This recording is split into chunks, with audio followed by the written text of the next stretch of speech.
संजय राऊतांचं गणित कच्चं आहे.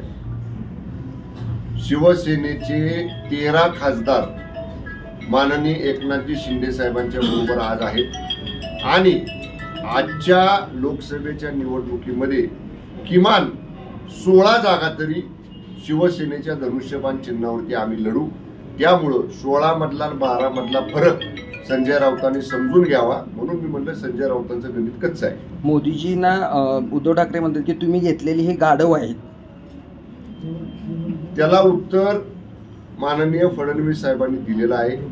काय झाले आता माननीय उद्धवजी ठाकरे साहेब हे पूर्ण महाराष्ट्रभर कधी नव्हे ते आता फिरायला लागले आणि त्यांना समोरचं चित्र दिसतंय, त्यांना प्रतिसाद नाही, लोक त्यांच्या बरोबर येत नाहीत, लोकांनी त्यांचे विचार स्वीकारले नाहीत आणि मग हे नैराश्य एक प्रकारचं त्यांना आले की आपल्याला प्रतिसाद शिवसेना एकत्र असताना आम्ही सगळे शिवसैनिक जेव्हा त्यांच्याबरोबर होतो तेव्हा कसा प्रतिसाद मिळायचा, काय मिळायचा तर आम्ही लोकांपर्यंत जायचो आणि साहेबांसमोर लोकांना घेऊन यायचो.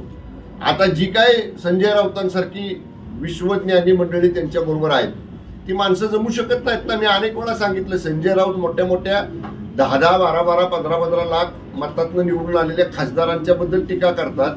एकदा संजय राऊतांनी एका जिल्हा परिषद मतदारसंघातनं तरी निवडून यायला म्हणावं. त्यामुळे स्वतः कधी निवडून यायचं नाही, स्वतः कधी लोकांच्यात जायचं नाही आणि जे 15-15 लाख लोकांच्यातनं निवडून येतात त्यांच्यावर टीका करायची. जे 2-2, 3-3 लाख लोकांच्यातनं आमदार निवडून येतात त्यांच्यावर टीका करायची. त्याला त्यांची टीका करू द्या. संजय राऊतांना मला एवढंच सांगायचंय, निकाल महाराष्ट्रातल्या लोकसभा निवडणुकीचे लागल्यानंतर जेव्हा 45+ आकडा आम्ही पार करू तेव्हा संजय राऊतांनी त्यांची प्रतिक्रिया द्यावी.